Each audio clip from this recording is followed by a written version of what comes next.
Well, hello everyone. I hope you are doing well today. It is August 23rd of and it's 11 p.m. as we are episode 96 of the MMA Ratings podcast. As always, my name is Raphael Garcia. Thank you for listening to me today. I appreciate you taking the time to do so.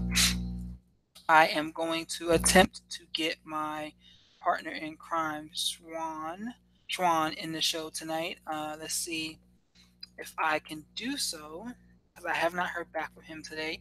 But anyway, we took last week off because I had some personal business to attend to, and it was a good night as usual. So I just wanted to say thank you for bearing with us. And something else I wanted to also apologize for, because I noticed we had audio issues last week. The sound just wasn't really there. I'm hoping that tonight is much better, because we took some steps to kind of improve that. Schwan and I have been talking about issues with sound on his end as well. So hopefully we get things right and we get things back to normal for you guys. And we appreciate you always for listening to our content. Please be sure to like and share what we have today. You can click the subscribe button on our YouTube channel to get notified whenever we produce new content on a weekly basis. You can also like us on Facebook, and you can catch us on Instagram and Twitter at MMA Ratings Net, where we talk and post about mixed martial arts and combat sports as a whole.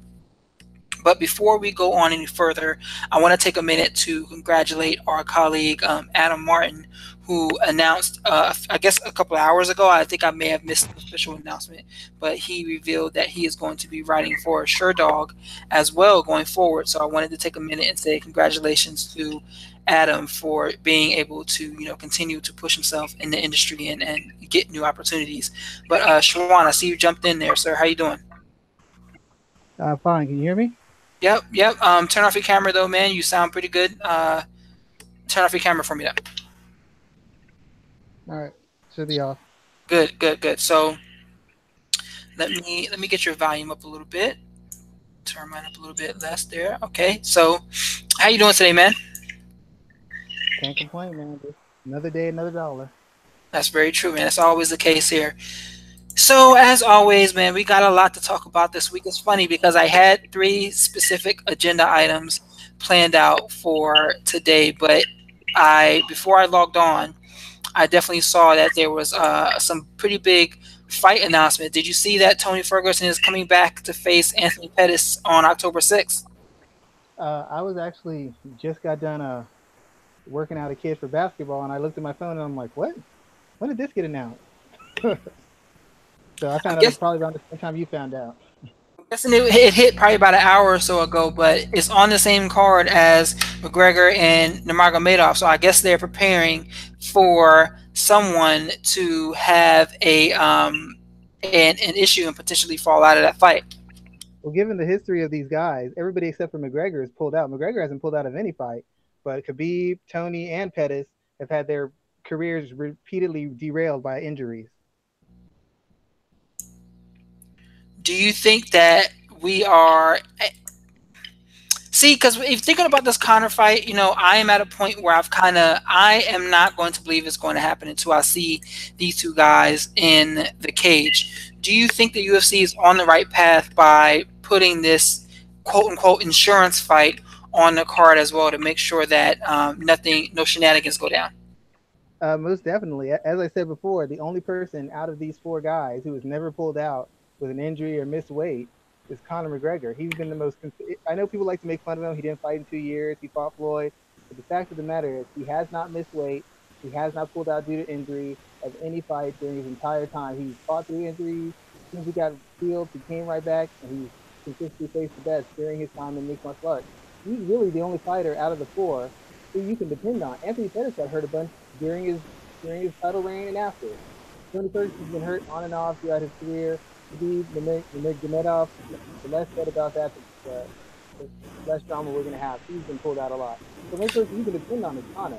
You have to have something backed up for every single one of these other guys. Every single one of them. So let's make sure that you have your mic close up to you so we can hear you the whole time, because you're kind of going in and out. So make sure that you're keeping your mic open and close up there. So What? So we got we have quite a bit more news to talk about, and also I don't know what that clicking is going on in the background too. But also, can you kill that too? But I don't know. We got quite a bit of fights to kind of talk about that were announced today. I don't know if you saw that. Yair Rodriguez is also out of his fight against Zabib Magomed Sharapov, and you have John Lineker talking about bouncing up a weight class to step in there. What are your thoughts about that too, as well? Is that a good decision by John Lineker? Is he a dangerous opponent for Zabit, or is that a fight that Zabit should win handily? It's on 2 weeks' notice. Given how limited Lineker's skills can be, it's a dangerous fight. But the fact of the matter is, every fight, his thing is having a puncher's chance. So this fight is no more dangerous or any more less successful or more successful than any other fight he takes because he's a little bit short on the skills as far as the layers of skills, but he's always got that puncher's chance. He's always can throw volume. He always can be physical. And if he gets to move up a weight of class, that means he doesn't have to matter about making weight to his original one, which helps him out as well because he's had a hard time historically making weight. Yeah, that's probably the biggest thing I'm most interested in seeing what he looks like at that weight class because we know his constant struggles with the weight issue have been real. So let's see what that really kind of looks like there. And there were some couple of other fights too, man. Did you see Neil Magny and Ponzinibbio is booked as well? I didn't see the date. I just caught the headline in passing, but that's another fight that was announced as well. I can't think that Ponzinibbio is too happy about that. He was trying to get a high rank guy who could kind of take him to the next level. And Neil Magny's been a dude who's lost to all the elite, basically all the elite level talent he's faced. I mean, his biggest win is what Hector Lombard and Carlos Condit, who hadn't fought in like a year and a half. So I don't know that beating Magny is going to give him the jump start that he wants to put him into title contention. Even if he beats Magny impressively, he's probably going to have to win another fight or two to be in title contention. Definitely to get to Woodley if Woodley wins, and even to get to Till, who have to win at least one or two other fights. So I can for Magny, it's great. It's a name opponent, gives him another chance to break through and prove that he's an elite.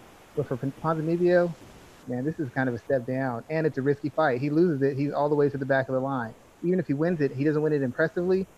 He won't have an argument for a title shot. Yeah, I can definitely agree with you there because I am not even really sure what Magny is ranked right now. I mean, I know he was on a tear before he started having those issues and losing a couple of fights. Let's see. Magny at welterweight is ranked number 8. Ponzinibbio is number 10. So, I mean, best bet is a win for Ponzinibbio can put him in, 7 position at most. But he has the top 6 in that division actually. Kobe Covington, Darren Till, Rafael Dos Anjos, Stephen Thompson, Robbie Lawler, and Kamaru Usman. Ponzinibbio has to beat one of them before he's able to get into that top 5 to 6 range, and a win over Magny isn't going to get him there. I'm kind of shocked that beating a shop-worn Carlos Condit gets you to number 8. Does that seem odd to you? I'm guessing because if you look at because Jorge Masvidal just lost to Stephen Thompson, so that probably pushed him down as well. Donald Cerrone got pushed down when he lost to Leon Edwards, and that's really about it. That's the only other way. So maybe it was a move up because of other people dropping down. And he also won that fight on short notice as well. I mean, it could be short notice, but I guess. I mean, okay. You can explain it to me any way you want. Neil Magny should not be number 8 in the welterweight division. I'm sorry. I'd argue that. I would argue that point. I would argue that point based definitely off of some of the activity of some of the other guys in the division as well. So I would argue that. All I know is every time those guys have lost, for the most part, it's been a fairly competitive loss where they could have won it. When Magny's lost, he's just gotten wiped off the board. The last elite guy he faced blew him out of the water. It wasn't even close. Like, nobody else has just gotten so clearly dominated by an elite person, with the exception of Donald Cerrone against Darren Till. Every other fight he's had with a tough guy, Masvidal, it was back and forth. Against Lawler, it was back and forth. But when Magny stepped up, he's gotten blown out. So it's just very weird to me. I'm not trying to disrespect him, but against the rest of the guys, 3rd and 4th tier guys, he's great. Against the 2nd and 1st tier guys, he gets crushed. I mean, it's not even competitive. He gets crushed. Lorenzo Larkin wiped the floor with him. what's his name? Like I sasaid, Rafael dos Anjos, it wasn't even competitive. So it's just weird to me. I'm not trying to I say he mean, can't fight. well, this is what I see here. So, this is interesting because this wasn't a major talking point for us today. But he's lost to three guys: Rafael dos Anjos, Lorenz Larkin, and Damian Maia. Lorenz Larkin is out of the UFC, so that's why he's not ranked. But Rafael dos Anjos and Damian Maia are both ranked above him. His biggest wins, I mean, the win over Johnny Hendricks and Carlos Condit are they are what they are. But the biggest one he does have a win against Kelvin Gastelum, who was ranked at both 170 in the top 10, and many people consider him to be the number one contender at 185. So in my opinion, looking at what the other guys around him have done, that's more than what Robbie Lawler has done recently. I mean, Lawler's on a two fight losing skid right now, so that's more important than what Lawler has done right now. And Jorge Masvidal, he's also on a two-fight losing skid as well. He's lost But to but he's been fighting better competition though. not really. I mean, he lost to Damian Maia and Stephen Thompson. But Outside of I Stephen understand Thompson, that, but how did he lose to Damian Maia? He didn't get dominated. He was in that fight. Magny got wiped out. It wasn't even close. I'm not saying, and I'm not disagreeing with you there. I'm just saying that when you look at it's very comparable between the two to look at the competition that Masvidal has fought and Neil Magny has fought. The only reason why I'm thinking right now that Magny is ranked above him is because Masvidal has lost two in a row. I mean, I get it, but he lost two in a row to like much better opposition, and I don't know. It just bothers me a little bit. I see your point, but it just bothers me. I don't know that beating a guy who came off a year and a half break to get you that ranked that high, and losing recently to a elite guy, not even getting out of a round. I don't know. It just kind of doesn't sit well with me. I don't mind you losing, but you have to be competitive in that loss to show that you're in that class. Every time he stepped up, he hasn't been able to last a round. That's concerning to me. But I understand your point. I get the legitimacy of it, but it just Yeah, I mean, it's an interesting conversation, and we got to remember that the UFC rankings are as subjective as they really get. I don't think they're ever going to really get better, but I think it is an interesting conversation point. I think the WWE rankings make more sense than the UFC rankings. that's that's probably true. And what kills me the most is, wasn't Ponzinibbio supposed to fight Kamaru Usman, and didn't he pull out of that fight? Yeah, I think he got injured. If I want to say, I think so.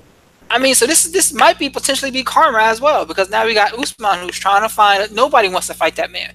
I mean, Yeah, he was on Luke Thomas's show maybe like 2 weeks ago, talking about how he was offered the Kobe Covington fight 4 times already.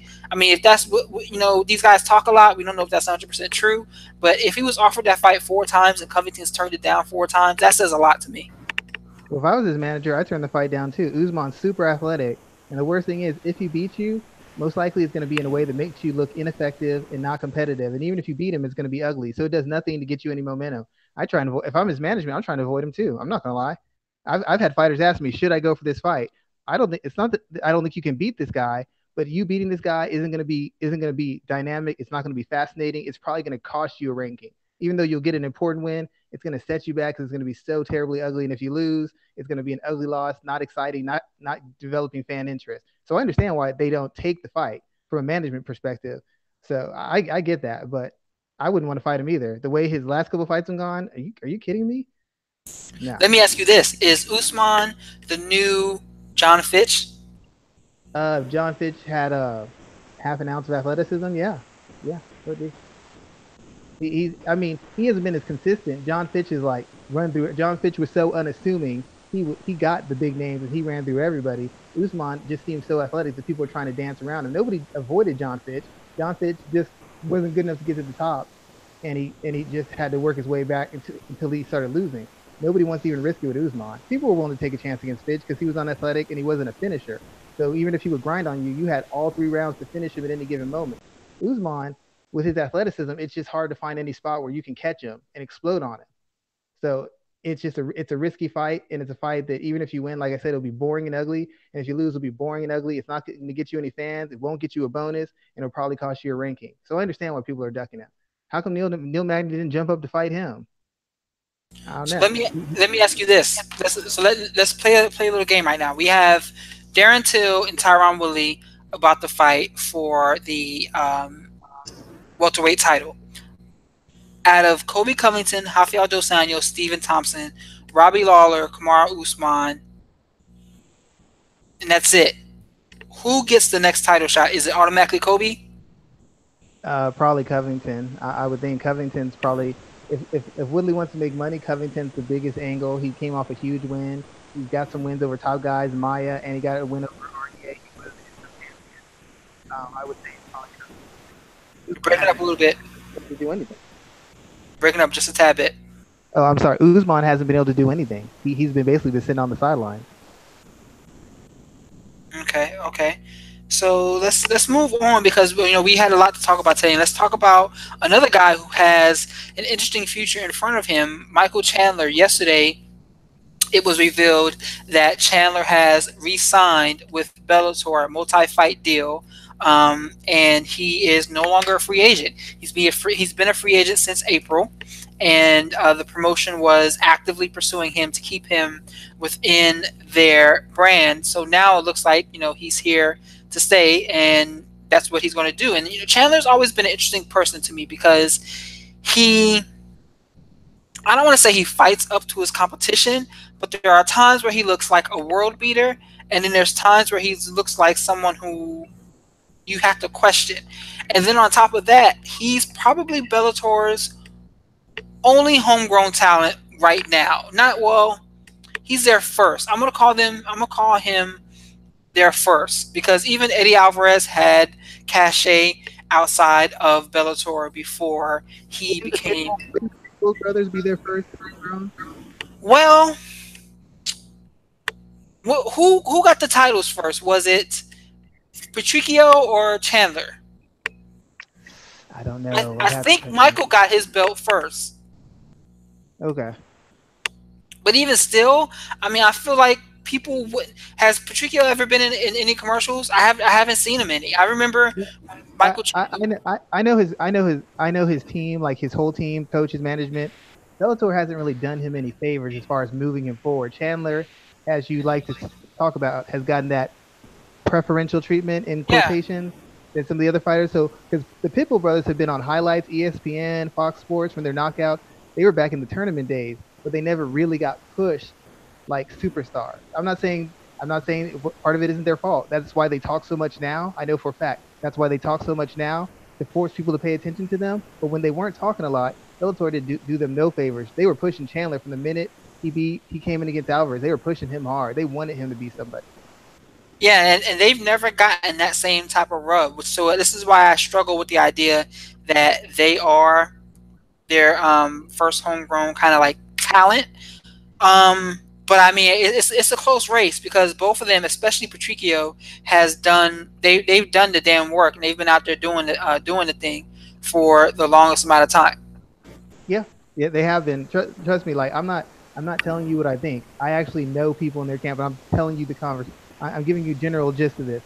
They got overlooked by Bellator, so they started getting to the point where they have to start answering every call out and being very active in social media to get that. If you notice, they didn't do a lot of interviews before. Now they always do interviews. They're trying to get in that cycle. They're trying to force Bellator to have to make them a priority, to force them to pay them what they're worth. Chandler never had to do that. They backed up the Brinks truck for Chandler from day one. What's funny is, speaking of, we're talking about Chandler here, and I don't know if you saw Patricio's response saying that Chandler opted to come back to Bellator to avoid USADA. Did you see that? Yes, I did. I did see. It was pretty funny, and even though I don't know if it's necessarily true, I like to think Chandler's a clean dude. You got to take the shots you can to create that heat, to create that momentum, so that you're always on everybody's name, you're on everybody's lips. Even if he loses the title or loses the fight, he still got beef with everybody, so that's still a fight you can make, even if he loses the title. So they're playing the game. They're playing it very well. What do they have to do to get these two guys in the cage to fight? I really don't know why it hasn't already happened. I'm not quite sure. It's probably one of the biggest grudge matches they have. Chandler is one of their biggest stars. Even though they haven't pushed the Pitbull brothers, they're synonymous with Bellator. So I don't know what they're trying to save it for. I don't know if they want to see if Chandler will get the title belt back from Primus. I'm not quite sure why that hasn't happened. I'm assuming they're trying to build it into something bigger. But Bellator doesn't have a lot of legitimate, big, quality fights. So I don't know why they would put this off and risk it being lost by one of those guys getting knocked off. Like, I don't think that the promotion is leaning towards pay-per-view so much anymore. This is a fight on this fight right here. If it was booked on a Friday or something like that, I would make plans to sit at home and watch these two guys go at each other. The only thing I can think of is they might be waiting to see if they can get Alvarez, because the third matchup between Alvarez and Chandler would be big numbers. That would be still a high quality fight that people would tune in to see. The first two were all fight of the year type fights. I think they won fight of the year. The third one most likely would be the same. But even though Eddie's coming off a loss, it was an exciting loss. And just before that, he wiped out Gaethje. So it would still have a lot of legs. I think they might be trying to see if they can get that into works. Like I said, I like Chandler. He's a good fighter. I will say this: when you said he fights down to his opposition, I think what happened is after those two Alvarez fights, he hasn't been the same fighter. I don't think he's as durable. I don't think he recovers as fast, and I don't think he's athletic. I think he lost some of his athleticism. He got some of that beaten out of him in those two wars with Alvarez. So he's not quite the same fighter. He's still a better than average athlete. He's still probably top 10, but he used to be top 3. Now he's like around top 10, and his chin is not there. When he's gotten clipped a couple times, he's stumbled a little bit. Will Brooks looked great against him, and Will Brooks hasn't looked great against anybody in a long, long, long time. Yeah, the knockout that he suffered from Will Brooks, where he looked like he was just completely punch drunk. Yeah. And if you watch that fight he had with the Caveman, he had 2 fights with him. If you watch the fight, he blows him out of there. But there's a couple times when the Caveman catches him, and you see him stumble a little bit. And you're like, 3 fights before, that guy wouldn't have done, he would have hit you, walk right through it, or he would never touched you. Now you're getting touched by a guy who's like a 3rd-tier lightweight. Interesting. He's still a very good guy, but I don't know that his durability is elite anymore. And if you go to the UFC, they're not doing you any favors. What they do with Eddie Alvarez, threw him in with Donald Cerrone, first fight in. They're not doing you any favors in the UFC. And I think he decided, this is going to be my last contract, or one of my last big contracts. I'm going to get the most money I can, and I'm going to stay as the flagship face of this organization that's basically done nothing but protect me, give me opportunities, and give me chances, and give me money. And I'm going to stick it out with them rather than go over to the UFC and jeopardize potential earnings and jeopardize my health. Because the UFC, when they're high on you, they're great to you. The minute they lose any faith in you, it gets ugly, and it gets ugly quick. Ask Chris Cyborg. Ask anybody except for Ronda Rousey, Donald Cerrone, and Chuck Liddell. When you get on the UFC's bad side, it's a wrap. It's done for you. Yeah, definitely. I can definitely agree with you on that. I actually I wrote about this this week. I think that Chandler is in a very good position. As you mentioned, the Alvarez fight is interesting to me. Josh Thompson is there. Patricio is there. He could even bump up and fight at welterweight if he decided to. I know he's talked about doing that. So he has some pretty intriguing opportunities ahead of him, and I think that this is the right move for his career. Yeah, I would agree. I mean, what do we always say? Stop doing millionaires and billionaires favors and get the money for yourself and your family. So somebody listen. Thank you. You're welcome, Michael Chandler. That's what we do it for. We say it for guys like you who are about to lose their minds and sign for those 3 letters. Only letters you're signing for is the S's, followed by the zeros. That's what you signed for. Nothing else. Or like Gary Tonin says, or Tonin says, cash, chicks, and championships. That's all you really got to sign for, man. Yeah, you know what? There's a lot of champions who are broke and don't have nothing right now. I'll just take those checks because your family can't eat off. Your family can't eat off your experiences and that knockout. They can eat off what they pay you. So they tell me you can go championship and get over here, or you can get paid over here. I got 4 kids. I'm gonna get paid over here. You can keep your championship. It still cracks me up that you have 4 girls too, man. I always gotta shake my head whenever you say that. I have 3 high-level athletes. Oh, side note. I have 3 high-level athletes. My daughter, who moved in from Houston, she actually qualified for nationals for shot put. Good stuff. Congratulations to her and yours. She literally rolled off the couch, hadn't been training, went in 2 weeks, went district, regional, and qualified for nationals. Good stuff, man. Congratulations for that. Thank you, sir. Tell you, I'm champions over here. Not only do I help the fighters, I help the other athletes. I got it all covered. I don't know why people aren't calling me. You got it all covered, my man. Let's talk about 2 other women, actually, because you already mentioned one in Chris Cyborg. She is fighting against Amanda Nunes at UFC 232. I think that's in December, later on this year. And it is a super fight, and I had to kind of hesitate using that word because I know that Dana White doesn't like using it anymore, and everybody's kind of tired of that terminology.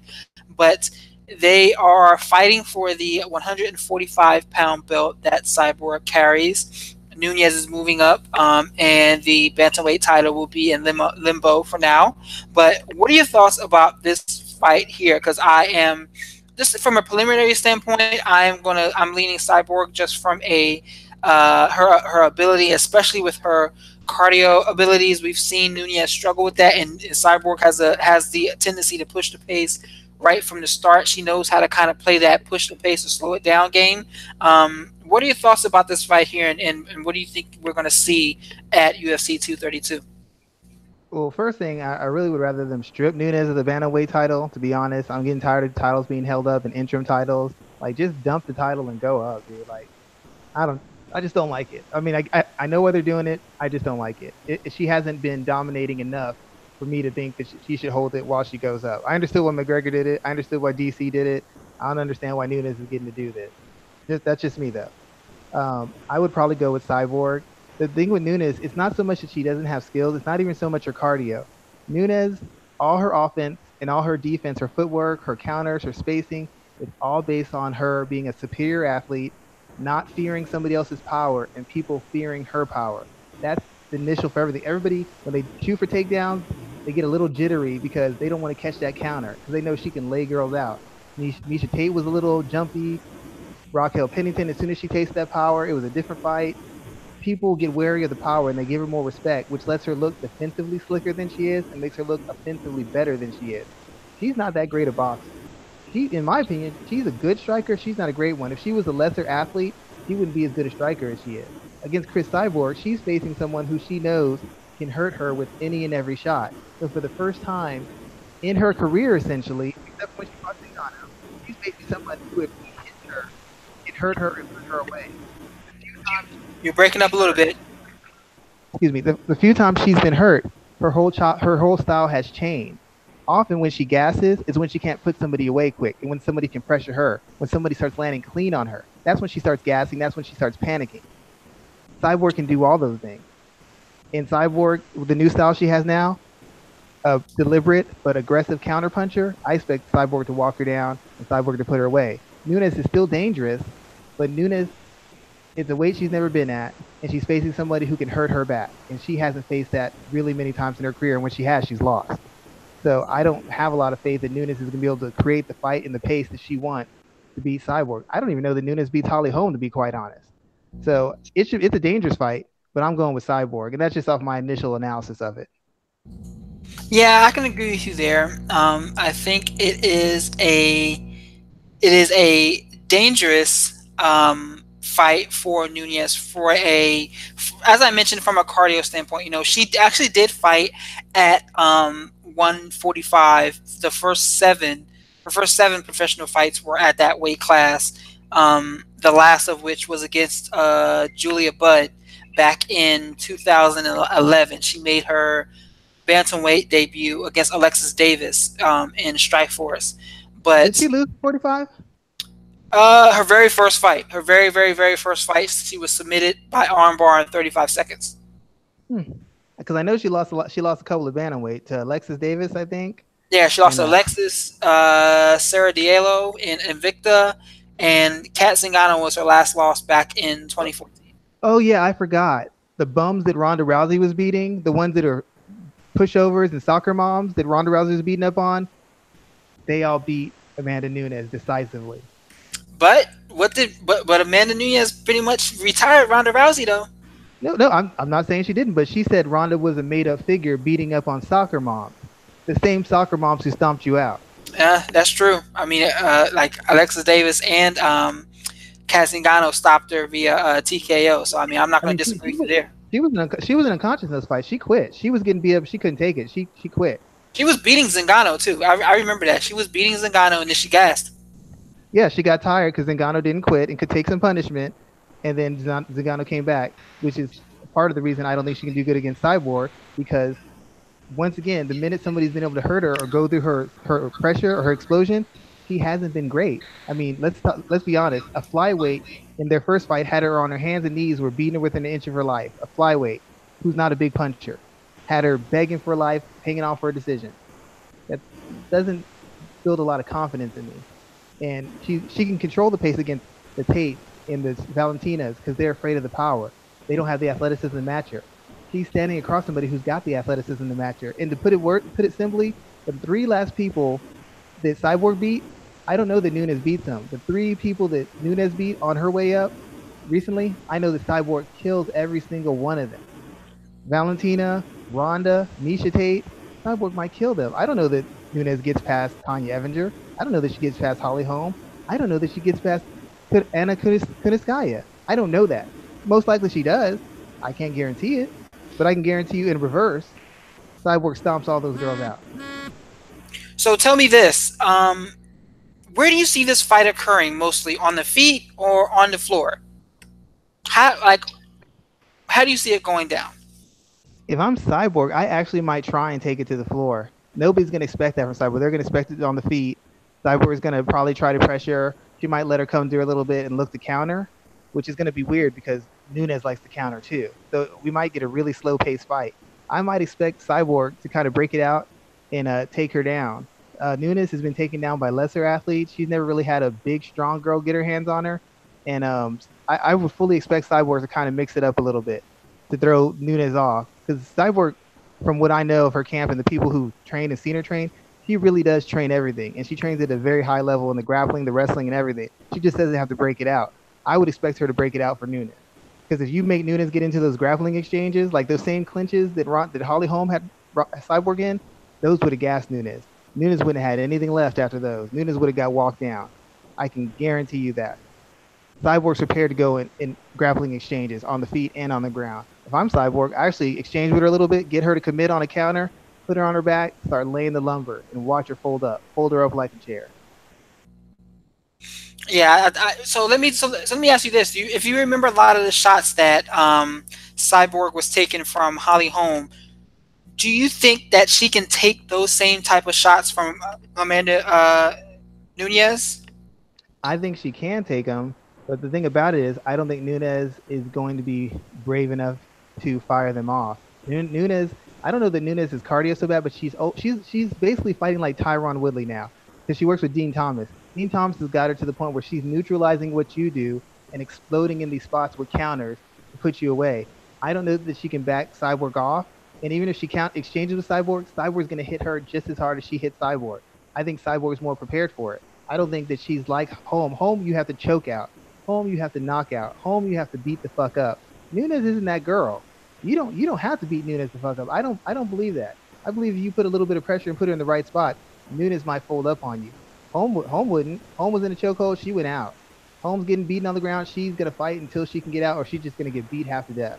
That's just how she is. At no point in the Cyborg fight, even when Holm was eating 6-punch combinations, did Holm look like she was checking out. She walked right back in there ready to exchange. I don't believe Nunes is that kind of fighter. And I've seen Cyborg against better strikers. I've seen Cyborg when she's outclassed on the feet. She didn't look for ways out either. So I believe if you can extend Nunes, you put her in the pressure and force her to take those shots. I don't think she's going to be as quick to engage. That's just my opinion of it, though. Interesting analysis there, man. So at the end of the day, well, she won't be a 2-division champion, but we'll see her with another big name on her belt. And one more thing, I think we had Jason Adams on this, and we talked about this, how Nunes always says they keep overlooking her. Remember, they overlook me, they don't push me. They overlook me, they don't push me. Yeah, we talked about this. She's had 2 fights. This will be the 3rd fight with one of the 3 biggest names in women's mixed martial arts history. What is she complaining about? She got Miesha Tate, one of the biggest names. Ronda Rousey, one of the biggest names. Now she's getting Cyborg. Yes, she's not the A side, but she's getting paid better than 90% of the A sides in the UFC. What is she crying about? Well, this is where I want to challenge you on that, because I don't think it's just about the pay. I think it's the fact that she's, in each one of those examples, she's been totally ignored. Like, they could have just taken her off of the fight poster to begin with. I'll give you another example. UFC was the only major sports promotion that did not participate in the LBGTQ parade that occurred in, I think it was New York. They were the only major sports promotion that did not do so. That could have been a prime opportunity for them to put Nunes, Tisha Torres, all them front and center. Did they keep their fighters from doing it though? Did they say you can't go? I don't know. I don't know what they said about that, but the fact of the matter is they were the only ones. I have to know this because if you talk to Ronda Rousey and you talk to Miesha Tate, even though Miesha is one of the biggest names, the UFC actually undercut and slandered Miesha Tate. They used to dig her a grave and bury her in it when Ronda was on top. They did the same thing with Cyborg. Cyborg kept her name out there and kept doing things that would draw attention. Miesha Tate kept her name out there and kept drawing attention. So, and even Ronda Rousey says, everybody wants to be the champion. Nobody wants to do the work necessary to be the biggest star. Conor McGregor knows the price you have to pay. I know the price you have to pay. Uriah Faber knows the price you have to pay. The rest of these people just want to fight and be made into stars. It's never been how it works. I have to see proof that Amanda Nunes, in between these fights, is doing something to push her own brand. What is she doing? She has a management team. What is she paying them for? What is she doing? I won't disagree with you on that. And it's funny because TJ Dillashaw, he was talking today. I don't know. I just saw the headline before we started today. I'm going to go back and read it. He was talking about how it's important for fighters to not wait on the promotions, but to align themselves with brands outside of the competition. I'm sure you saw his ad with Stephen Thompson for Van Heusen, the clothing line, and I thought it was a very well done ad. I haven't seen it since whatever event that was, but it was a very well done ad. Him and Stephen Thompson looked very good in the clothing, looked very good in the action that they put forth. So I do believe that he's doing the right thing when it comes to building his own brand. Yeah, but see, and that's why I understand. Every time you would call me out on certain people not being pushed, I get it. In a fair world, they should be pushed. In a fair world, everybody should get their chance and get 100% faith to do what they want to do. But we all know we don't live in that world. I'm telling people, I told fighters this to their face. I told their management to their face. I told a lot of people. We've had issues, screaming matches. I tell my kids this. I tell everybody. Bad opportunity or good opportunity, it is still an opportunity. You are the UFC champion. Why are you waiting for the UFC to do the work for you? You get off your butt and do it yourself. If you see they're not pushing you, why aren't you doing something? What are you paying your management team for? Give me the money. I'll get you on something. I guarantee you I can do better. Give me the money. Pay me that 10%, whatever you pay them, I will get better results. If I can't get better results in 6 months, then just fire me. Because you've had them for 5 years and they ain't done nothing. So just give me 6 months and see what I can do. All right. Somebody may have to take you up on that challenge, man. So let's talk about one other news story before we go into previewing UFC Lincoln. My boy, Paulo Costa. Well, he's not my boy, but this guy, he's smart. He's smart. So he was originally supposed to fight Yoel Romero at UFC 230, and Romero saying that he needs more time because of an eye injury that he suffered while fighting Robert Whittaker a couple of months ago. Costa is like, forget fighting a replacement fighter. He wants to wait for Romero. And if you didn't read, I wrote about this for MMAratings.net this week as well. I think it'll be up later on this week. But he was very specific as to why he's waiting for Romero. He doesn't want to fight anyone else. To me, this is the exact thing that more fighters need to be doing, especially him being 27, being one of the only male Brazilian fighters that's really like on the rise right now. This guy can make a run. And if he catches Romero at the right time, I think he can win this fight. That would put him in a prime position that at middleweight that is really devoid of new contenders. Yeah, like I know his people too. So I didn't know that he said this. I just know his people, so I kind of have an idea of how this approach works. He's not an idiot. He's learned. I think he's with the Pitbull brothers. He's seen what the elder people who've gone through this crap have gone through. Seen them take short notice fights, do favors for the organization, and he's seen what it's gotten them. Nothing. Big zero. He's not doing that. He's actually listening to the people above him and following their lead and learning from it instead of being like everybody else. Well, I'm just going to be a company man. And then get knocked out and like, well, I did a favor for the UFC. You didn't do a favor. According to Dana White, you did your job. Shut up and get to the back of the line. Remember that number 2 ranking you had? You're going to get number 11. You're going to be happy with it. Shut the hell up. He's just paying attention. Romero is a good fighter, but the fact of the matter is Romero has been in really, actually all his fights have been back and forth in somewhat tough and exhausting fights. And his 2 fights with Whitaker have been wars. Romero's an older guy. He still looked great, but he's been in 2 wars. 2 wars that it took, in my opinion, have taken something out of him. The biggest advantage Costa has is that he's so physically durable. Did you see that fight with Uriah Hall? Uriah Hall did a jumping spin kick, the same kick that knocked out Gegard Mousasi, and he didn't move that guy an inch. That guy wiped his chest off and then beat the hell out of him. His durability and his explosiveness makes him a danger to anybody. And a lot of what Romero does is him kind of tricking you, getting outworked for the majority of the fight, and then hitting you with something explosive to turn the fight around. If Costa is as durable as he seems, and he's got the explosiveness and the work rate he has, this is a perfect fight for him. Because in between those spots when Romero explodes and tricks you, Costa's going to be wearing him out. And we don't know if Romero's the same guy after that fight with Whitaker. We don't know that he's got the resilience, the durability, or the cardio. He fought tough in those fights. You can't have wars like that and not have some kind of effectiveness, especially against a guy who's a killer puncher. It's a very good matchup.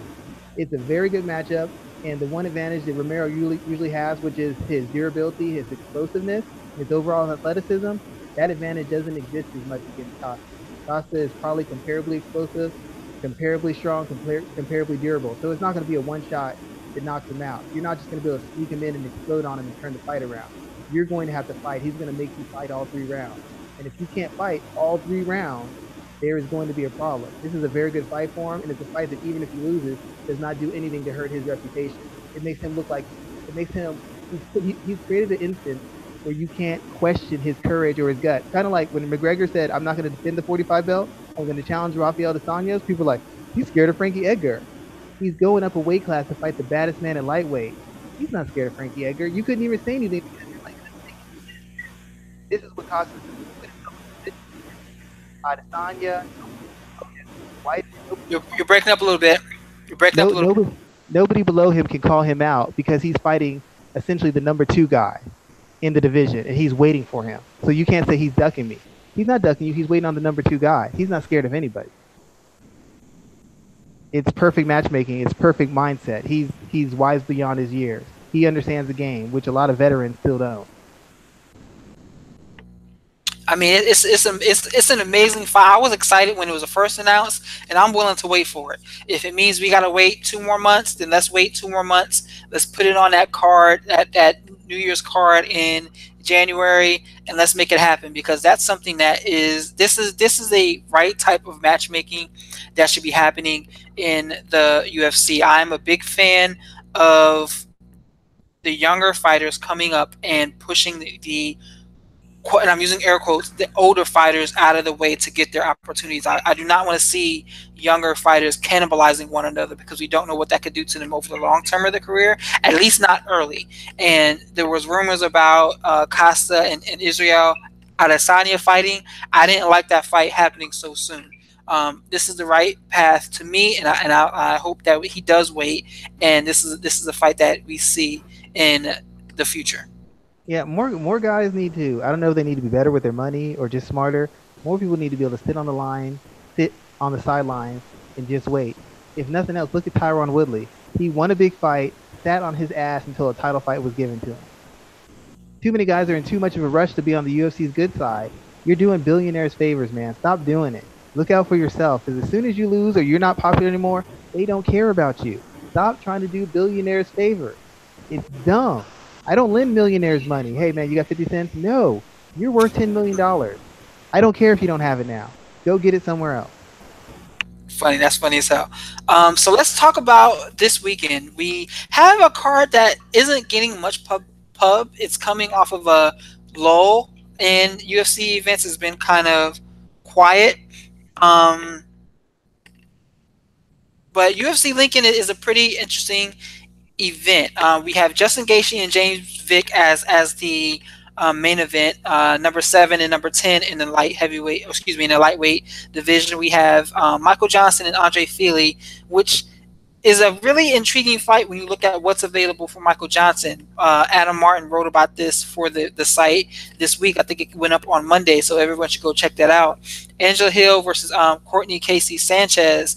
You have what's his name, Figueiredo. I don't know how to pronounce his name correctly, but he's a pretty interesting prospect. I'm interested in seeing what Eric Anders does as well, and Mickey Gall. He's kind of hiding out there under the undercard. So let's start in the main event where we have Justin versus James. Schwan, break this fight down for me and tell me what you want to see. Well, before I say that, part of the reason this card is not getting the attention it probably should, based on the quality at least of action, is because James Vick is on the main event. Nobody knows who this guy is, and even the people who do don't really care.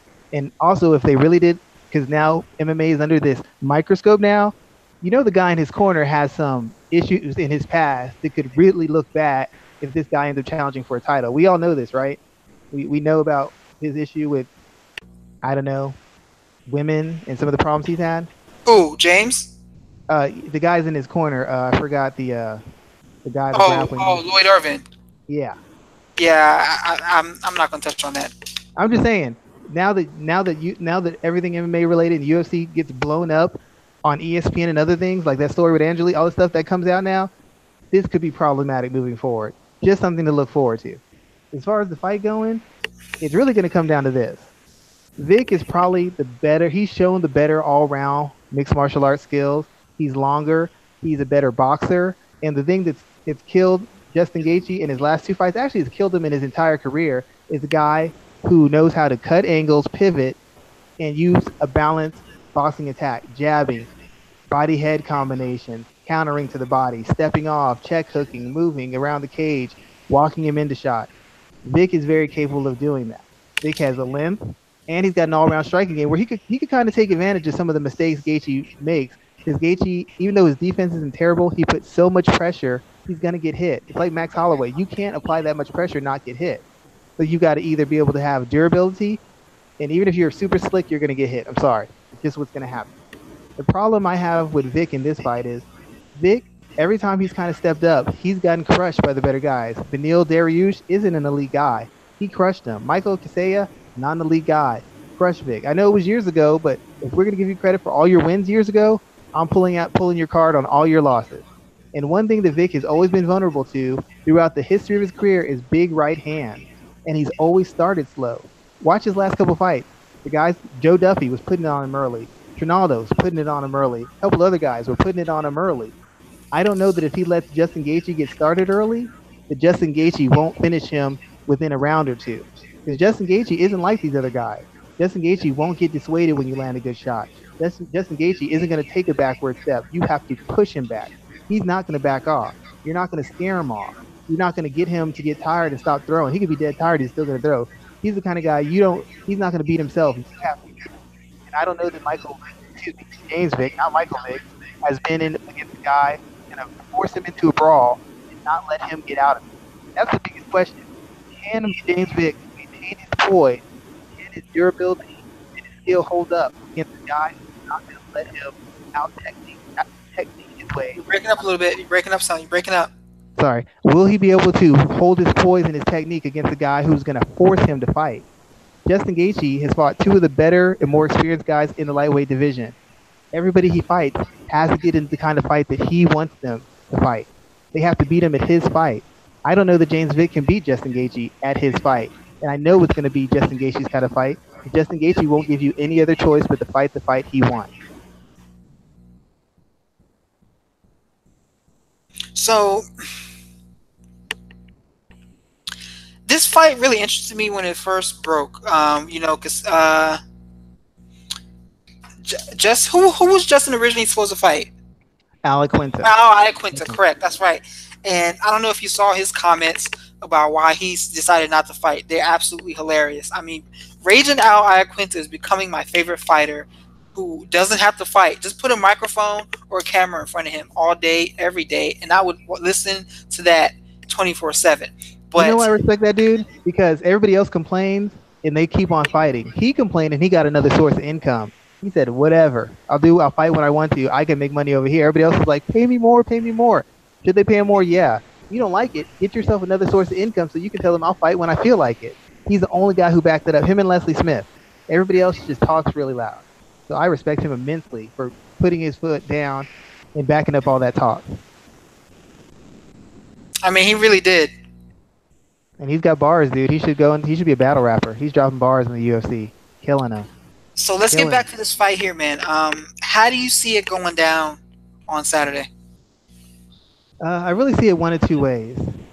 Either Gaethje's going to come out fast and hard, and Vick's going to weather the storm and just basically pick him apart, either to a 5-round decision. I don't know that Vick's going to ramp it up enough to finish him, or essentially Gaethje's just going to come and get him in a brawl, drag him through the mud, and just beat him senseless. I really think number 2 is more likely.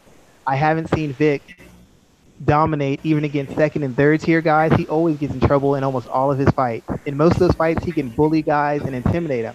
I don't know that he can bully Justin Gaethje. I know he's got those long legs, and I know that Gaethje loves those leg kicks. The question is Gaethje going to add a little bit more finesse to his skill set? Because just throwing naked leg kicks, he's got him countered, he's got him finished. He's got to use a little bit more setups in what he's doing. He can fight the same. He's just got to be a little bit more disciplined and a little bit more structured in what he's doing. But I really believe that Michael Vick cannot avoid the fight that Justin Gaethje is going to put him in. And if he gets into that kind of war, I don't think Vick can win it. I don't think Vick is physical enough. I don't think he's durable enough. I don't even think he's really a hard enough hitter. And as many people say that Justin Gaethje's chin is gone, he didn't go out for one shot. He's been taking rounds and rounds of punishment before he went out. It's not like somebody just clipped him once and he fell down. That has never happened. So I don't know that Vick hits hard enough. I don't believe he hits hard enough. I don't believe he's durable. He's got all the skills to beat him. I don't know if he's got the mentality and the durability to beat him. Sometimes it really just comes down to will. And I haven't seen anybody really outwill Justin Gaethje yet. Even the 2 guys who beat him weren't talking shit about him. They said he's the toughest fight they've been in. But James Vick is over here saying he's going to be easy work. Okay, I guess. I mean, Dustin Poirier said he wasn't easy work. Eddie Alvarez, one of the greatest lightweights of all time, said he wasn't easy work. But James Vick, who's never beaten a top 15 guy, is all of a sudden telling people who easy work is and who isn't. All right, whatever. Yeah, this is a major moment for him. If he can pull it off, if he pulls off the win, then it'll be a huge moment for him. I would question it a little bit because there's going to be questions about whether or not Gaethje is shop worn. Exactly. If he gets this win, it'll be a big win for him. But people will be like, well, the one of the best lightweights of all time figured him out, and then another guy who's been top 5 in 2 different weight classes figured him out. They did the hard work. You just came into you batted cleanup. You got garbage minutes. You got 20 points in garbage minutes. So he's not going to get the credit he thinks he's going to get for this fight. And if he loses, all those 3-4 years he's been complaining that people have been ducking him, all that goes out the window, man. So he really needs to win this fight. He won't get the credit even if he wins it. But if he loses it, we don't have to hear from James Vick about how elite he is for a while. Yeah, I think that's going to be a interesting part of the conversation there. Let's keep the talk going because we have Michael Johnson and Andre Fili in the co-main event. This is Johnson's second fight at 145. He lost his debut. Andre Fili's riding a 2-fight win streak here. I'm really concerned about Johnson. I just looked at his record today, man. He's like 17-13. I think he's on his way out. He's taken a lot of damage over the years. This is a fight that I think is a showcase fight for Fili. What are your thoughts about this fight here? And are we looking at what may be Johnson's last fight in the UFC? Well, before I get into Johnson, I don't know if you saw in my article I wrote about Team Alpha Male and the things they can do and can't do as a team. It kind of highlights what I think of Fili. Fili is a guy who does great against people he can out-athlete and he can out-tough. Because Team Alpha Male usually dominates fights where they have the better athletes or maybe the grittier fights. When they come down to the finer points of the game, that's when they tend to slip up. So Fili's facing a guy. He beat Artem Lobov, and I forgot who else he beat. But it wasn't a guy who was... You're breaking up, man. You're breaking up. That when Fili's faced better athletes, he hasn't won. He faced Yair Rodriguez. I think he got knocked out by him. And he faced somebody else who was elite, and he got beat by him too. I agree with you. Michael Johnson probably is on his way out. But Michael Johnson is still the better athlete. As far as being an all-round fighter, he's still better. He's done better against better competition. He's recently knocked out Dustin Poirier. He's the bigger hitter. He's faster. He's more explosive. And even though he hasn't gotten better as a fighter, he's still more seasoned, and he's a very tough out. I don't think that Fili can take his heat. I think he's going to catch Fili, win a clear decision, or put him away inside the first round. It's going to require Fili to adjust the defense and counters that I haven't seen, not against elite opposition.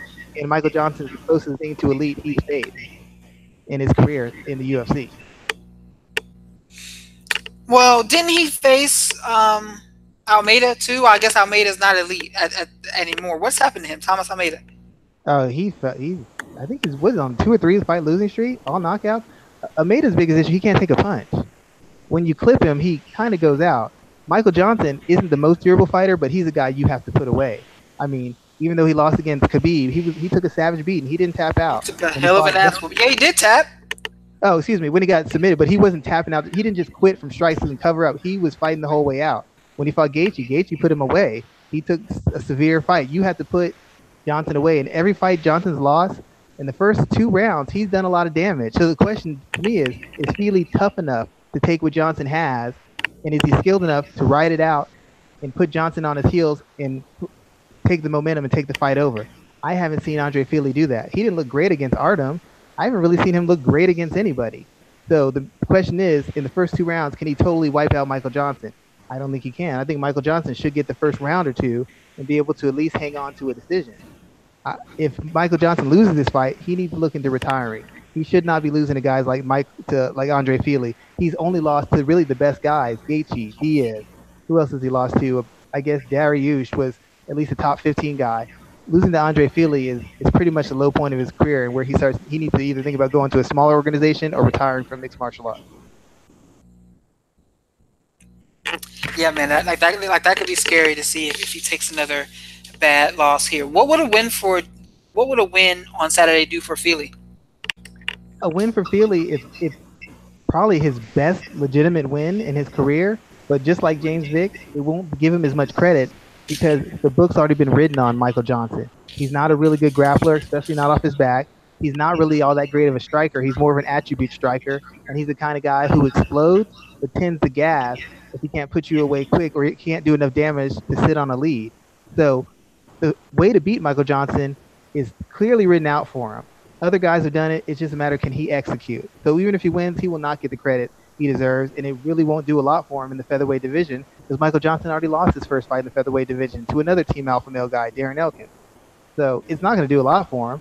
And if Michael Johnson beats Andre Fili, it really doesn't do anything for him either because Andre Fili isn't one of the better featherweights in the world in Bellator or UFC, in my opinion. So it's a fight with 2 guys who got some names and got some cachet from their camps, but neither guy is like a top guy right now. It's just an interesting fight, just like an interesting fight to watch, pretty much. Good. Some good analysis there, man. I want to also talk about Angela Hill and Courtney Casey Sanchez. You know, I was going to talk about this fight because Angela Hill's career is very intriguing to me. Her position in the UFC is very interesting to me as well. Break down this fight here and talk about what you see between these 2 strawweights. Angela, you know, the funny thing is Angela Hill's got the same problem that James Vick has. She's had a couple shots at elite people. Actually, she's got a worse problem. She always says they keep not pushing her, not giving her opportunities. But as I stated a couple months ago, she's gotten chances to fight top girls. She just can't beat them. She lost to Rose. She lost to Andrade. She lost to Ansaroff. She's gotten chances to fight girls with names. She just can't ever beat them. So now she's getting another chance. She had a chance to fight Grasso, which was a fight that could really do some good for her because Grasso has a name. Grasso has some momentum, even coming off a loss. Now she's fighting Courtney Casey, who I don't think has ever put 2 fights together in the UFC, 2 wins together in the entire time of the UFC, and is known as having the worst fight IQ in women's mixed martial arts. The worst part is Casey is a big, strong, powerful athlete who's also a great grappler. She's not a great striker, but she hits hard, and she's a very good grappler. She's essentially a bigger, stronger, more athletic version of Ashley Yoder, and Angela Hill had a very competitive fight with Ashley Yoder. Hill's the better striker. She's probably a little bit quicker. I don't know that she's a better all-around fighter because I've never really seen Angela show any high level or even decent wrestling. I haven't really seen her show any decent grappling against anybody of note. And in that instance, Casey can strike a little bit. She's had success on the feet. She's okay at the wrestling. She's probably better than Hill. And I know she's a better grappler than Hill. I actually think this is a really risky fight for Hill because Hill loses this fight and back in line again because now she's girls really a second and third year strawweight. Hill needs to win this fight because if she doesn't, now she's not the best. Breaking up, man. Sorry. Now she's not just losing to the best. She's losing to the second, third tier type fighters. And that's going to hurt her cause of being a star. She's got a look. She's got charisma, but she can't get the win she needs. And she needs this win. I actually think Courtney Casey is going to actually take this fight, to be honest. I think Hill should be fighting a weight class lower. If she did, I think her power and her strength would be more of a factor. But in all these fights against bigger, stronger girls, she kind of gets bullied. She kind of gets pushed back. She kind of gets outpositioned and outworked. And I think Casey's completely capable of doing that. Only question is Casey going to fight like an intelligent fighter, or she's going to fight kind of dumb like she usually does? That's the only question. If Casey lets her hands go and is aggressive, she's going to beat Hill and beat her convincingly. If she just stands there and follows and stays on her back, then it'll be a boring win, but it'll be a win for Hill. But Hill needs an exciting, dominant win for this to do any good for her. If it's a boring win, it does no good for her. If it's a loss, it's terrible. It's tragic for her career. She needs a win. She can't afford to lose this fight. A loss here is a very bad loss for her career. Yeah, I think if Hill loses, I think she's in danger of getting cut. Yeah, I mean, it'd be hard not to. How do you not cut her? She's come back and she's been in fights of the year, fights of the night, but she has not beaten. The only ring person she's beat is Marina Moroz, and I think Moroz was on a 2-fight losing streak when she beat her. And that was one of the worst fights of the year. I remember we were tweeting about that fight back and forth, like, are they even going to land any punches in this fight?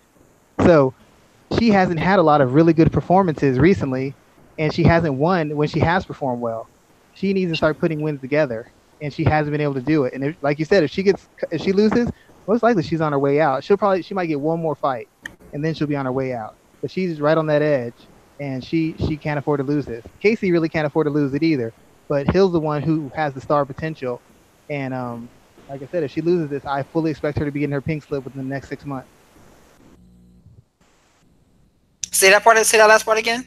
I said if she loses, I fully expect her to get her pink slip in the next 6 months. I know the divisions are kind of thin. When you got a girl who can't be the best girls and is starting to lose to the second and third tier girls, what do you do with her? Especially a girl who... Strawweight isn't thin, though. Strawweight is, in my opinion, I think strawweight is one of the better divisions in the UFC. Okay, well, if that's the case, then I have to relook at it. But if you're right, then you don't need Hill, because if you notice, Hill talks a lot of shit about the company. They don't promote me. They promote these pretty girls. They never promote girls who can fight. But if you look at Hill's record, she's not one of those girls who can fight because she keeps losing to them. All these girls who she talks about, they have wins against better opposition than she does. Well, they like to push Joanna because Joanna's beat better girls than you have. They like to push Rose because Rose has beat better girls than you have. They like to push Carolina. Carolina's beating better girls than you. Well, Jessica Andrade beat you. Nina Ansaroff, she gets chances because she's dating the champ. Nina Ansaroff beats you. So what are you talking about? I mean, that's you always come with the truth. I'm not making it weak. All we got to do is look at the record. She could get angry at me. I'm a fan of Angela Hill. I give her props for all her skills, but let's just look at the record. You keep saying pretty girls get opportunities. When you got your opportunities, you fought Nama Nunes, what'd you do? Lose. You fought Andrade, what'd you do? Lose. You fought Ansaroff, what'd you do? Lose. Those are 3 big opportunities. You lost them all. So it's like Felice Herrick. Well, they didn't give me a chance. They gave Paige Van Zandt the push. Paige Van Zandt beat her life. That's why she got the push. If you would have beat her, you would have been on the way up. But you didn't. That's why you got pushed in the back. Let's not talk about bias and unfair when you're losing fights. You have to win to get the opportunity. If you're not, stop showing. I don't want to hear it. Win a fight and then complain about the overlooking. Don't lose. Don't win one, lose one, and tell me you're getting overlooked. Win 6 in a row. Then I'll listen. You're breaking up something, man. I said win 4 in a row and I'll listen to you. Don't go 2-2 and then tell me, well, I'm being overlooked. You're 2-2, dude. And you got finished in 2 fights. You're not being overlooked. Put some wins together. So let's talk about the final 3 points I wanted to point out for UFC Lincoln. Let's talk about the prospect Figueiredo. I'm not sure if I'm saying his name right. He's undefeated, coming in to fight. I will tell you in 2 seconds who he's coming in to fight. Is it Damn it. Moraga? I think so. Yes, John Moraga. Talk to me about that fight there, man. What do you see from this guy? He's 12-0, coming in against a former title challenger, and a guy who has some pretty big wins. What do you think about this at 125? And is he someone that we should watch as a prospect? He is someone you should watch because he's young. He hasn't learned how to lose. He's got a good skill set. He's good athleticism. He seems to be durable, able to do some damage.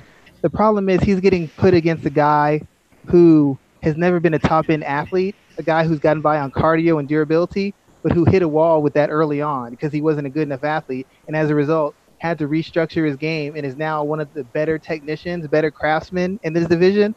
I kind of think this is a showcase fight for Moraga, like a good enough guy that it makes sense for him to be fighting this guy. And on the end of Moraga's opponent, you're putting him in with the guy who's not dynamic, who's not super explosive, a guy who can beat you, but won't ruin you if you lose to him. So Moraga's a guy who can wear you out, outposition you, kind of break you down a little bit, but he's not the kind of guy who will ruin your career if he knocks you out because he does so much damage or he embarrasses you. He's the kind of guy who will give you spots to look good in and then just slowly take things away. I fully expect them to be trying to rebuild Moraga, and they're just giving him a guy who's a good enough challenge and has a good enough record that it makes sense that they're fighting. Under any other circumstances, I would think Moraga should be facing a better caliber of opponent. This kind of guy really doesn't do a lot for him. Beating this guy won't do anything for him. Losing to this guy will do huge damage to his career, but I don't think the UFC is expecting him to lose. So it's really kind of a showcase fight for him. It's just a matter of did he take it seriously enough to execute. This is really his fight to win. I'm not saying the guy can't win, but Moraga is one of the most seasoned. He's gone so many rounds. He's a veteran's veteran, and he's really learned the game in the past couple years. So for him to lose this means a huge gap on his end, and he's with a very good camp. So this is, in my opinion, this is a showcase fight, and they're using this to test their prospect and putting him in with a guy who can outclass him but won't necessarily ruin him if he beats him. Like you fight a John Lineker early on, he could ruin you. Moraga will just outclass you and beat you up and send you back to the drawing board. Moraga might send you out of the organization because he's damaged your psyche and your body so much, if you understand what I'm saying. I understand what you're saying. But yeah, I will go Moraga. I think Moraga's just going to kind of see what he has, feel him out, slowly take control of it, and then chip him up, probably just win a lopsided decision. That's what I fully expect to happen. I'm not saying he couldn't get caught, but Moraga's like I said, he's a veteran's veteran. There shouldn't be anything he's not ready for. And given his age and the weight class he fights in, he can't afford any missteps. It's a real tight race up there, so I don't expect him to come lazy or slacky or sloppy. He's coming to take yet another step forward to possibly getting a title fight. And he should be in fair enough position to get one. True. Let's talk about Eric Anders coming off of that fight against Lyoto Machida, where a lot of people thought he won. It was his first professional loss. He's coming back to the cage, and he's facing off against Tim Williams, also on the undercard. What are your thoughts about this? I think it's proper booking for him as well, too, to kind of push him back down, to give him an opportunity to put himself back up. Yeah, the biggest problem he had against Machida was he had too much respect for him, and Machida used that respect to score instead. Anders likes to be aggressive and kind of impose his will, but he had so much respect for who Machida used to be. He gave Machida just enough respect where Machida could escape out of the angles, get away from him, control the pace a little bit. Now they're moving him back down, and they want to see if the experience with Machida has made him go back to the drawing board, get a better sense of the ebb and flow of a fight and how to assert himself without overextending and to be deliberate without being too cautious. He didn't know that balance before. Against Machida, he was way too cautious. In earlier fights, he was way too reliant on his athleticism. I think against Williams, they want to see if he struck that balance where he can be aggressive, but under a disciplined aggression, a controlled aggression, and break a guy down and find the spot you need to put him away instead of just trying to bowl him over. Because Anders is one of the better athletes in the weight class, and he's been getting by on the athleticism. What we need to see now is does he have some poise? Does he have some discipline? Does he have some patience in his fight skill? Williams is tough enough and balanced enough that if Anders just comes all crazy, Anders should still be able to get him, but he could expose Anders a little bit. So he's going to have to be on his P's and Q's. I'm expecting to see a more disciplined and more controlled Anders. I'm expecting him to kind of pressure him, work the body, mix some head and body shots, transition from the striking to the takedowns, and try to pound him out. I would expect him to win. Decision at worst, probably maybe take him out within the first 2 rounds if possible, at the best case scenario. True, man. That's some great analysis there as well too. Um, what do you think the ceiling is for Eric Anders? The question, this is the question I have for him that I have for everybody who's an exceptional athlete. You're a Panthers fan, right? You cover the Panthers a little bit. Correct. It's the same issue with Cam Newton had when people would used to draft him because he has that athleticism. Instead of going through the reads all the time or being precise on his throws or his footwork, he knows he can out athlete his way through things. Anders was a high level college athlete. He's a better athlete than 95% of the people in the UFC in mixed martial arts. So the question is he going to depend on his athleticism long enough to take him as far as it can go before he gets knocked back down? Or as he's on his way up, is he going to slowly improve and work on skills so where his athleticism isn't a crutch, it's an enhancer of his skills? Most guys, they use their athleticism until it disappears and then they work on their skills. But by then it's too late because they have too many bad habits. They don't have the durability anymore. I'm talking to Gray Maynard. Anders, if he's smart, is working on his skills and developing those skills and that patience and that feel and that discipline so that he can pick his spots when he's going to use his athleticism and lean on his skills and his poise and his savvy. If he's developing the skills correctly, he could be a champion of the light heavyweight division for a long time because he far outclasses anybody as far as youth and athletic ability. But the question is he developing the skills? Is he with the camp that's forcing him to develop himself? Francis Ngannou had great athleticism. His camp didn't develop the all-round skills. So when he couldn't dominate physically, he fell apart. OSP, great athlete. He was with a camp that didn't have the skills or the sparring to force him to develop his awareness on the ground, develop his skill set, develop his defense, develop his counters. If Anders is doing that work, I fully expect him to be challenging for a title within the next year and a half, maybe 2 years. If he's not, he's going to get knocked off again. He's going to get knocked off real soon. Always fantastic there, man. I love talking to you about some of these prospects coming up. The third one, man, let's talk about Mickey Gall.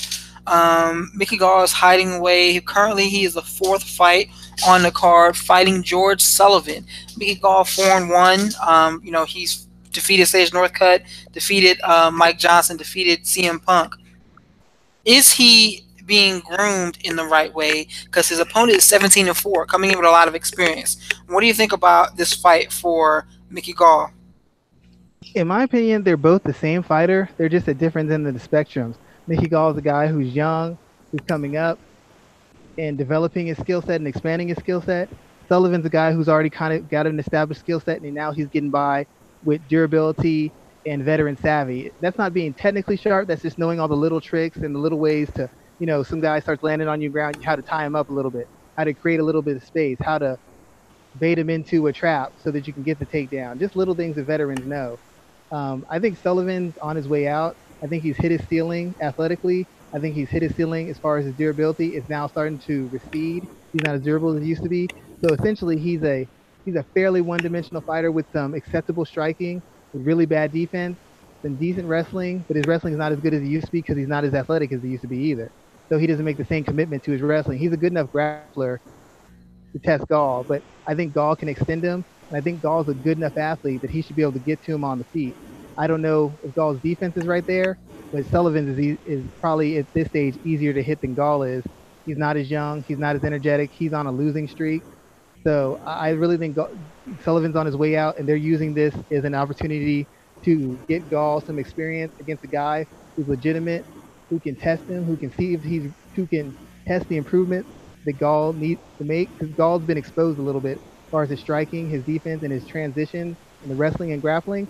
This is the kind of guy that if he hasn't filled those holes, he will get exposed by. So we've already seen where the holes are in Gall. Now we've got to see if he's addressed them.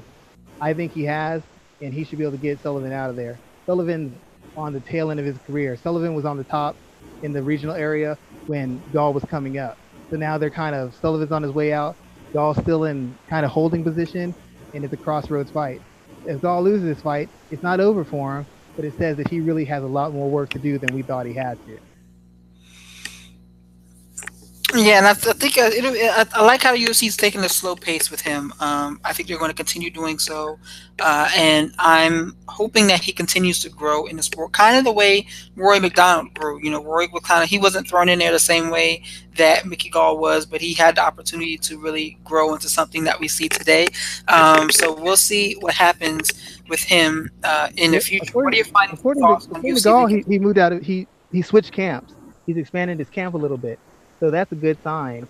Um, at a certain point, when you're at a smaller camp, you can't be with guys who can't force. Like we said, I told you about Ngannou. You have to be with guys who can force you into certain positions, who can submit you if they need you, who can outstrike you if they need to. You can't always be in a situation where you're, well, I'm letting him put me in the situation, because in the back of your mind, you know you can get out. So when somebody puts you in a situation that you can't get out of, you don't know how to act because you've never been in that position. He was at a smaller camp. He was one of the better guys in there. He's expanded his training. He's gone elsewhere. So hopefully he's getting some different looks and he's expanding his skill set. That's what he needed to do. I don't think he was getting enough sparring to handle the level of athlete he was facing in the UFC. And I think that is overall pretty good to look at there. As I asked, what are some of your final thoughts on UFC Lincoln? I'm trying to see about Joanne Calderwood. I think she's making her official flyweight debut. She's fighting Kalindra Faria. I'm a big fan of Calderwood. She's one of the more recognizable fighters. But the fact of the matter is, her career has been so up and down since she's in the UFC. If she loses this fight, she's probably officially a journeywoman, a well recognized journeywoman, but a journeywoman nonetheless. I did an article talking about why she hasn't been able to make the leap to being an elite fighter, and this is pretty much her last chance. They're giving her a showcase fight against the kind of girl that she usually beats. They'll give her an exciting fight in hopes of jump-starting her in the flyweight division. But if she can't make it in this division, she's shown she's not elite at strawweight, which essentially makes her a stepping stone or a girl who needs to be put in a smaller organization. Good, good, good. Why don't you tell everybody what you're working on? Um, as I said, I did an article on excuse me, I can't say her name, Joanne Calderwood on Combat Press, talking about the 5 reasons Joanne Calderwood isn't elite. Next, I'm going to be doing an article on Nico Montagna excuse me, Valentina Shevchenko, and I think it's just going to be basically, like 3 reasons they win, 3 reasons they lose, and I'm going to kind of break down. Everybody's going to be very interested in the Nico part because, according to Twitter, there's no way that Nico can even compete with Valentina. I've constantly gone against that routinely, so I'm going to explain why I think Nico can beat her, like where she can beat her strategically, why I think she can beat her technically, why I think she poses problems for her athletically, and I'm going to do it for both fighters, and that'll be on MMA ratings before the UFC event where she defends her title. Good, good. As always, I'm covering the same stuff every day: Panthers, MMA, professional wrestling, as we do each and every week. Be sure to catch me here every Thursday. As I said on the start of the show, you can follow us on Instagram and Twitter at MMA Ratings Net. You can go to the site at MMAratings.net, rank the fights, let everybody know how anticipated you are for the fights, how excited you are, and what you thought of the fights as they end.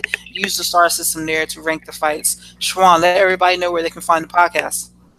You can find the podcast on iTunes, FM Player, SoundCloud, and YouTube. And once again, thank you guys for supporting it. We've been having like a slow spike in the numbers. We've actually had people leaving comments, contacting me on Twitter.